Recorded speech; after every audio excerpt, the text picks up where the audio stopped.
Hey guys, Keith Angle with TGI Sports Talk with my weekly vlog. I won't take up much of your time. I know I always say that, but I think we keep it between 10 and 12 minutes. We'll try to do the same thing. I've got some thoughts today. We're heading into the best time of year. You know, there's a lot going on. Major League Baseball playoffs, college football is in full swing. NFL's in full swing Sunday. College football, you got right through competing against Major League Baseball Friday through Sunday. But I want to talk a little bit about the expanded playoffs, the changes to the scheduling, and some potential pros and cons. You know me, I am a old school guy. I would be fine going back to,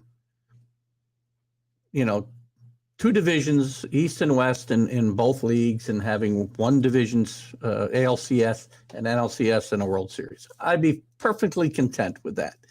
Those days are gone. When they introduced the wild card, I don't know, 1992, whenever it was, it changed everything. And they've expanded since. They've added 2 wild cards, and then they had then at that point they had a 1-game playoff. Now they've added a 3rd wild card, in which case they've also extended the playoffs, that first round, to be 3 games, all at the ballpark of the team with the better record, which is fine. But that brings up the change in one place I think there's big pros and cons. So again, there's a detriment to the wild card. The 2 worst wild cards have to go play on the road, and they play these games 3 days in a row, by the way.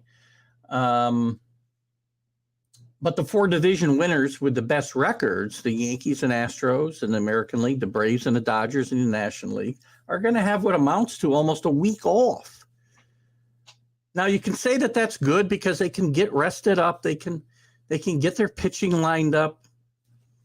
But the mindset of a Major League Baseball player is to play every day.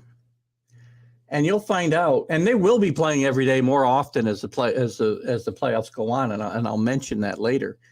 But there's going to be the potential for a wild card team, whoever it might be, the American or National League. I'll use the Guardians. I used the Guardians and the Phillies as an example in a previous update.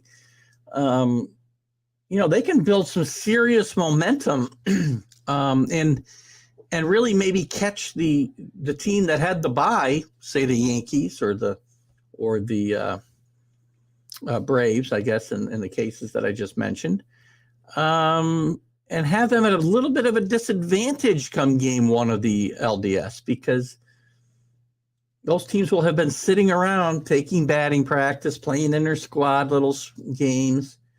And maybe somebody brought up the idea that maybe there's nothing that prohibits this. Maybe they bring in a minor league team or a bunch of minor leaguers and play some real live inter-squad games, so at least they're playing, not at full speed. You don't want to get guys hurt, but it's going to be a little different in that regard. A lot of time off between the end of the season and the time they'll play their first game. Once the games start, that's not quite the same scenario, because, as I said, in the wild card round, there are no days off. 3 straight days at the better records ballpark, which obviously is a big advantage for the Mets and for the Cardinals and for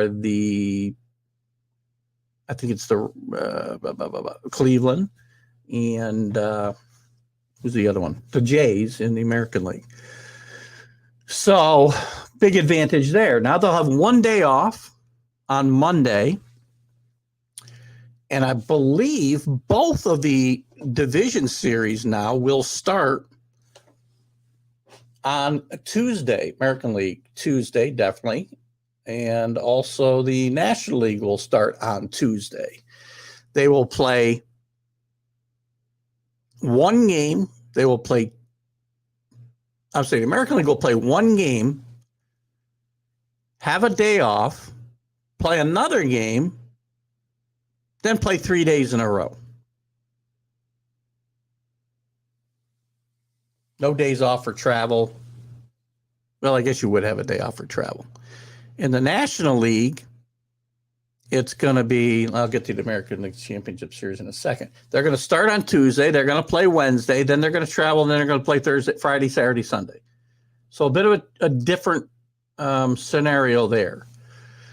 But not the big difference. One of the big differences is going to be in the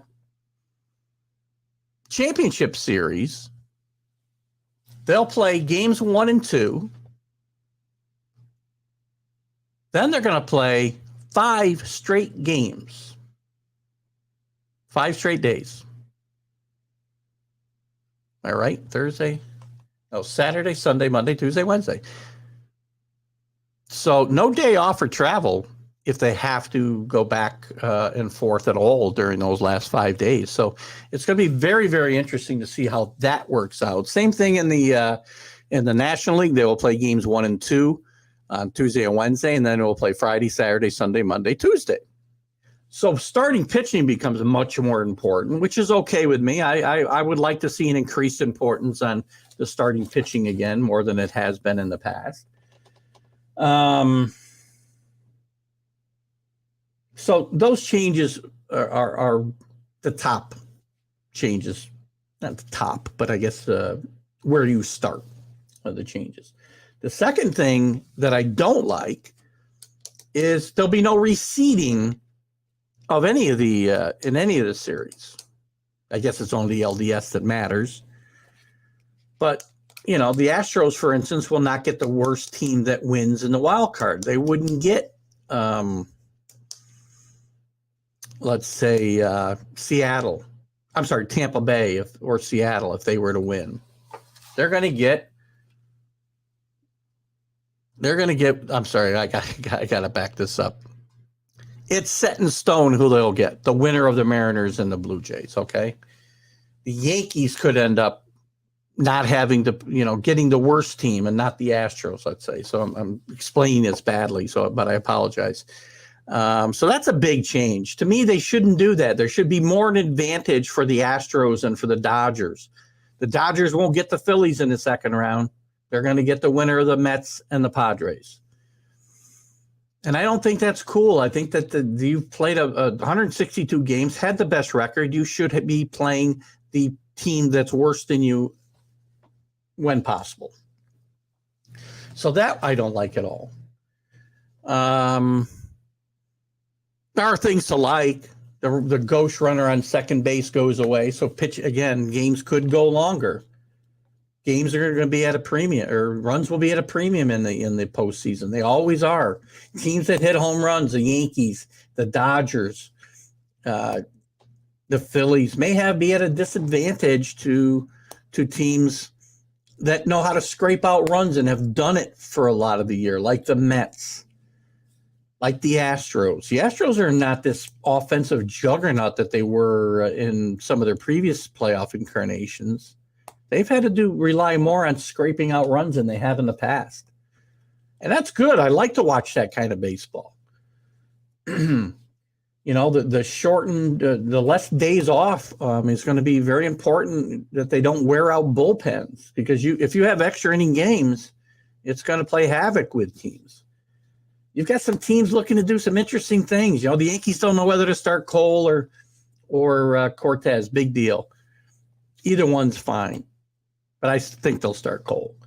The Mets and Buck Showalter, though, are trying to outsmart themselves, I think, by trying to look ahead to the Dodgers series and save their number 2 pitcher, DeGrom, to be able to start game 1 and game 5 in turn, potentially.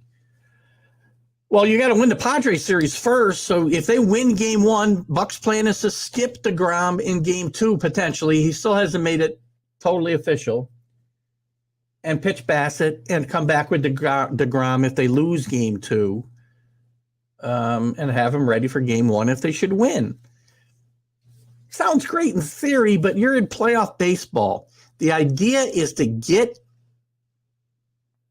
to the next day, get to the next game, and then win that game. And then the games after that have to take care of themselves. You start planning ahead, all of a sudden you're losing the series you're playing in right now.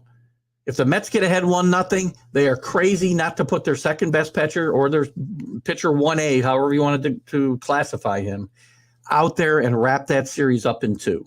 Don't take it to a third and decisive game where weird crap can happen.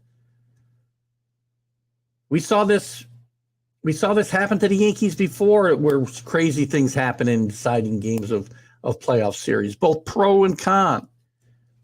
There's been these types of decisions that have worked or not worked in the past. But it was still the right move. It was brought up to me about the 1973 World Series. The Mets had a 3-2 lead over the defending world champions. They brought their ace, Tom Seaver, back to pitch Game 6 instead of holding him back for Game 7. That was wrong. That was right. You had the defending world champions on the ropes. You bring your best pitcher out to wrap up that series. Not send a message to your team that it'd be okay to lose. We got Seaver on Sunday. Foolish move. Yogi Berra made the right decision then. Jack McKeon made the decision to do that in 2003 against the Yankees, up 3-2. He pitched his best pitcher, Josh Beckett, in Game 6. Didn't save him for Game 7. And the Marlins wrapped it up in Game 6. So there's 2 instances where it worked out once, it didn't work out the second time. But that doesn't mean that Yogi Berra was wrong in 1973. He was right. You try to win that next game any way you can. That means you put your best pitcher out there to pitch. If the Mets win Game 1, they cannot bypass Jacob deGrom, because he's their best option to win that game and win that series. Don't take it to a deciding third game where anything could happen. Be smart, Mets. Be smart, Buck. You're better than this. You know how much I back you. So anyway, off on a bit of a tangent there. I'm excited about the playoffs. Don't get me wrong. I'm old school. I still want to see a return to something simpler and teams rewarded better for their regular season. But we got what we got. It's playoff baseball. It's on. It's going to be fun. You can agree or disagree with any of the comments I made. But in any event, let's have fun. Let's enjoy this wild card round. And we'll see what happens from here on out. Next week could be more of the same in this vlog. Who knows what each week will bring. You've got topics you want me to talk about in the vlog, please feel free to message them to me, and we'll be glad to consider them. Keith Engel, TGI Sports Talk. Have a great weekend.